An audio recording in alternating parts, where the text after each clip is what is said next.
Welcome back to my channel. This is DailyTech, and in today's video I'll be showing you how to factory reset a new Boost mobile phone, Celero 5G. It's a looking phone. First, make sure that the phone is powered off, as I did. Locate the power button and the volume up.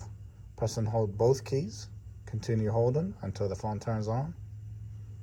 Once it does, remove your finger off of the power button. Continue holding the volume up. Once you see the little Android, release. Press and hold the power, volume up, tap it. Once you see these options, scroll down to wipe data factory reset. Press the power button to select it. Factory data reset. Select it by pressing the power button. Reboot system now. And in these easy steps, you have formatted the phone. If you found this video helpful, please like and subscribe. Thank you.